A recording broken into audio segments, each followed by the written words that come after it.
Let's talk about Jenkins first. What exactly Jenkins is, why we need Jenkins, how to use Jenkins, the use cases where exactly we are using Jenkins right now. So we'll be talking about Jenkins one by one. First thing is we have to talk about the roadmap, what exactly the roadmap is. Like what is Jenkins, why it is used in CI/CD, what is the architecture, what are the components. These kind of things we have to discuss first. Then we'll be talking about the Jenkins concepts, pipelines, and the different integrations with like Git, GitHub, Docker, Maven. Then you can create some advanced level pipelines, CI/CDs. So these are the components that we have to start with, that we have to talk about in Jenkins. So the very first thing we have to talk about is the simple introduction, what exactly the Jenkins is, the use cases and all. All right. So let's get started with Jenkins. So I will simply pen down few of the things related to Jenkins here. So first of all, the first thing is the Jenkins. What exactly Jenkins is? Okay. So first thing is the definition of simple Jenkins. What I can summarize Jenkins is simply open source automation server used to automate build, building, testing, and deploying software. In simple terms, this is what Jenkins is. That what I need to build application, I need to test it, I need to deploy it. So Jenkins is that automation server that will help you to automate this complete thing. Okay. It was actually written in Java. It was written in Java,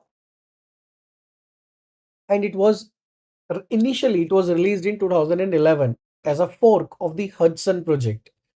The main popularity that Jenkins gained is because of the CI and CD practices in software development. I'll say used for CI, that is continuous integration, and CD, that is continuous delivery. I will use a word. Okay. Continuous integration and continuous delivery. So what we do, we simply integrate different tools, version control systems, testing frameworks, and then Jenkins simply enable developers to automate these repetitive tasks. Like if you want to build application, you want to run some test cases on it, and then you want to deploy it to production. These are the phases that I have to execute again and again. Jenkins will simply help you to automate this complete process. It is going to this automation will help you to definitely increase your productivity. It will give you some code quality, enable the faster delivery of the product. So these are the features you get when you talk about Jenkins. To understand Jenkins, you can take one example. Think Jenkins as a robotic factory manager. Developers write the code, and Jenkins is the manager who actually watches for the new code commit, automatically build the code, run test on it, deploy it to production or staging. These are the simple things that Jenkins is going to do over your code. All right. Now there are some key use cases like automate the testing after every Git commit, deploy application to server or container, generate reports and matrices, integrate with tools like GitHub, Docker, Kubernetes, etc. These are the common use cases of Jenkins. Let me mention here key use cases. So what you can do, automate testing after every Git commit. First thing, deploy applications to servers or containers. Then it can also generate reports and matrices. Then it can simply integrate with tools like GitHub, Docker, Kubernetes, AWS, etc. etc. Okay. So these are the simple use cases where we can actually use Jenkins. So I hope we now have a basic understanding on what exactly the Jenkins is. All right. So next we are going to talk about the architecture of Jenkins.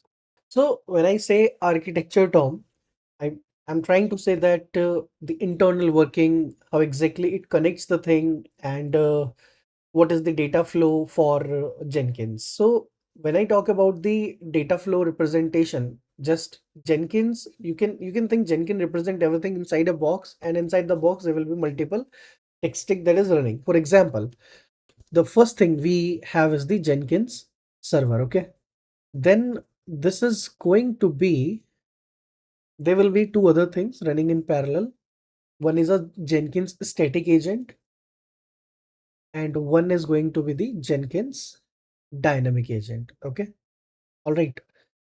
Now, in this server, there are other parallel things we have. For example, there is a job. Okay. There are some jobs. There are some users. We just copy this. Then there is plugins. There is the cloud credential. So these kind of things are there. Okay. Other thing we have is the static agents. Okay. Static agents.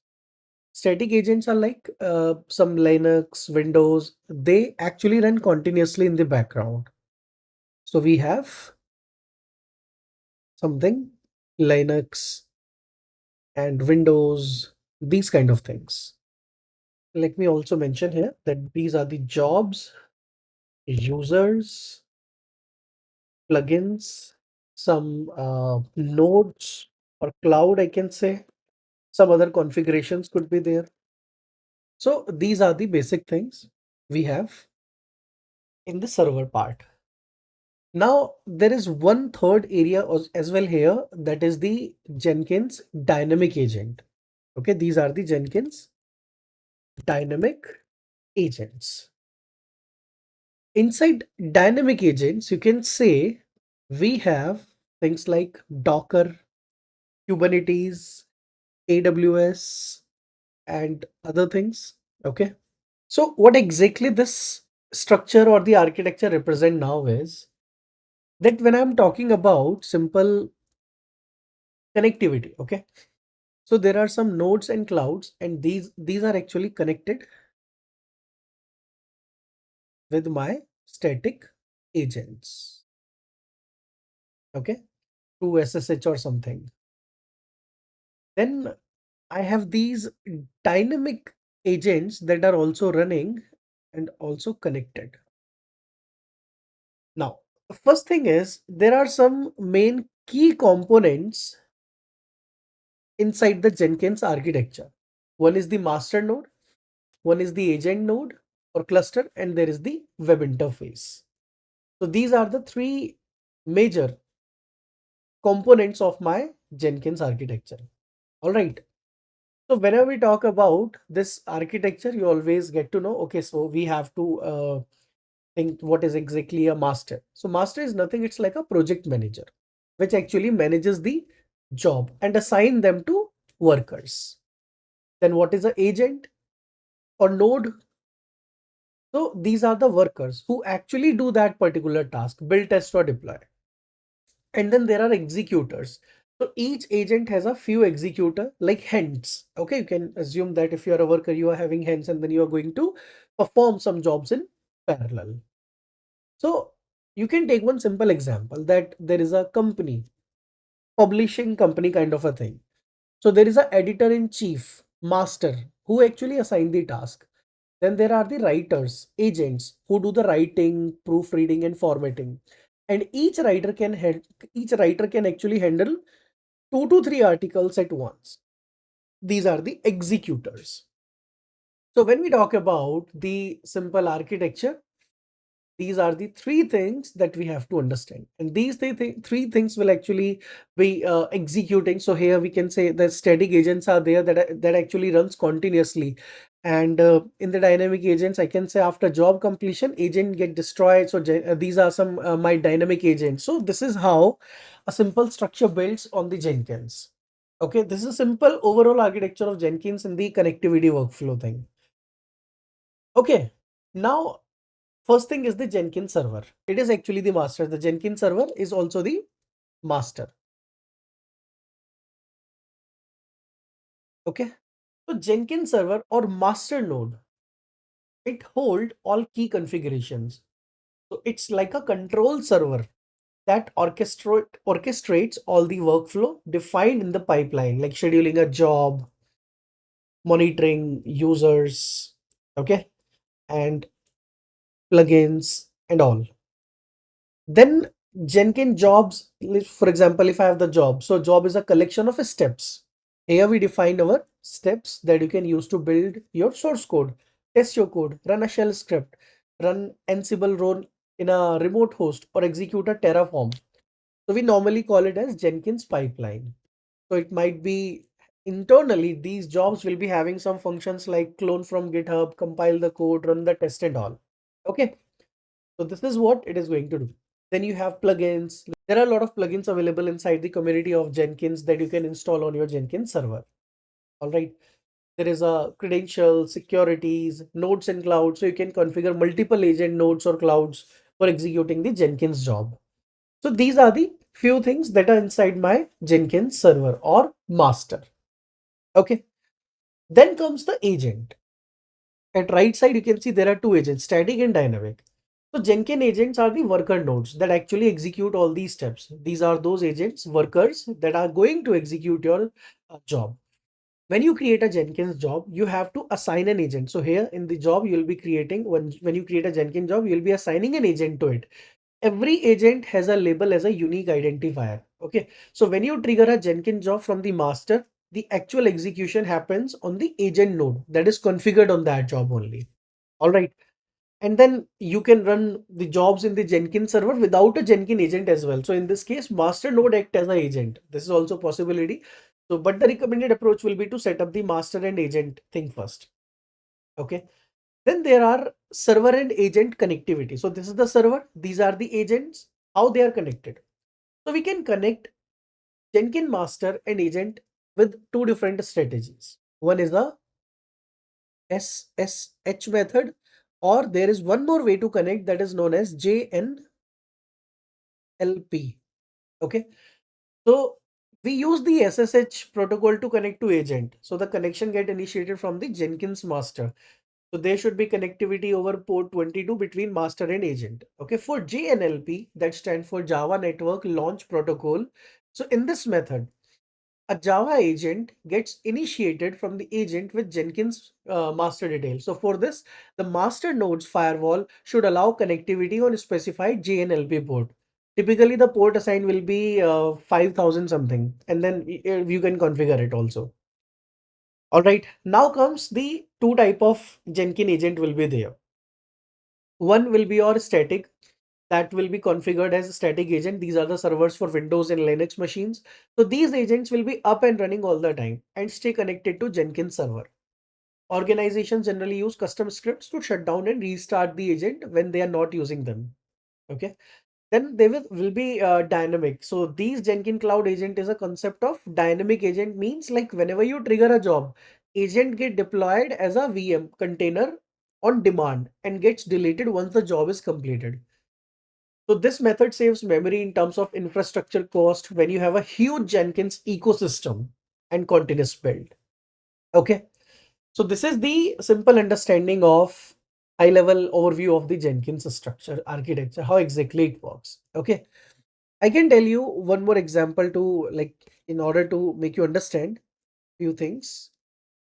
You can think that there is a Jenkins server, there is some Linux agent, Windows agents, some Docker cloud, some instances are running, EC2 instances are running in here.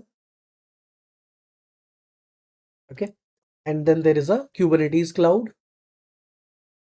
Now, what exactly happens is how they are connected is, so first of all, this is the Jenkins server. Okay. This is connected with all of them either with SSH or JNLP. So if I talk about, it is connected with my agent. So this is, for example, a Linux agent. Okay. And it's connected with JNLP. Okay. Similarly, I have a Windows agent. All right, and it is also going to be connected with SSH JNLP. And there is, if it is a Windows, then there is a WinRM. Okay. Now, if it is connected to Docker, we can also talk about that there is a Docker cloud and Docker installed on a particular server. It is going to be connected with this one and JNLP. I'm just mentioning JNLP. Okay. Some SSH connectivity could be also there. All right. So this is how it is connected. And similarly, it's connected with my AWS EC2. This is AWS. And these are my instances. This is the instance. This is another instance. And finally, we have Kubernetes. Okay. It is a cluster where we also have connected with some JNLP. So this is how agents are actually connected, or SSH. So what exactly we are doing here? We are actually connecting Jenkins server with all these different agents. Okay. There could be the static agents, there could be the dynamic agent, and Jenkins server is connected with different type of agents. Okay. So now I hope we are able to understand the basic structure, architecture of Jenkins, what exactly it is, and how it works, how it is connected.